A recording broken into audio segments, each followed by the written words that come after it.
शहरातील एका शैक्षणिक संस्थेमध्ये एक शिक्षक कार्यरत होता. त्याचं नाव आहे राहुल जगन्नाथ अहिरे आणि त्या शाळेमध्ये देखील ती पीडिका शिकत होती. त्या पीडितेचा त्या शिक्षकांनी विश्वास संपादन करून तिच्यावर त्यांनी वेळोवेळी लैंगिक अत्याचार केल्याबाबत तिच्या आईने काल पोस्टेला तक्रार दिली. त्या अंतर्गत आपल्या पोलीस स्टेशनला BNS 64, 75, 77, 78 आणि पोक्सो ॲक्ट प्रमाणे गुन्हा दाखल केलेला आहे आणि आम्ही तात्काळ आरोपीतास अटक देखील केलेली आहे. सर, तो पीडितेचे काही खासगीतले व्हिडिओ फोटो त्याने काढले होते, त्याच्या आधारे तो ब्लॅकमेलिंग करत होता विद्यार्थी. हो, पीडितेच्या आईने तिच्या तक्रारीमध्ये तीच म्हटलं होती.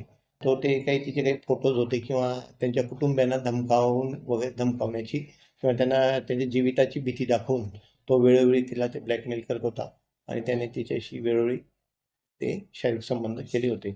त्याबाबत आपल्याला तक्रार प्राप्त झाल्याने आपण तात्काळ त्यांची तक्रार पोस्टेला दाखल करून घेतली आणि आरोपीतास देखील अटक केलेली आहे आणि आता आम्ही आज त्याला माननीय न्यायालयात हजर करतो आहोत. सर, किती दिवसापासून हे लैंगिक शोषण सुरू होतं विद्यार्थ्यांचं? पीडिताई 2022 मध्ये त्या शाळेमध्ये इयत्ता 9वी शिकत असताना तेव्हा त्याने त्या शिक्षकाने तिचा विश्वास संपादन केला होता.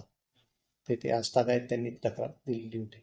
सर, विश्वास संपादन केलं म्हणजे विद्यार्थिनीला काही पास करण्याचं किंवा अधिकचे मार्क देण्याचा विष दाखवला होतो, नेमकं काय म्हणजे?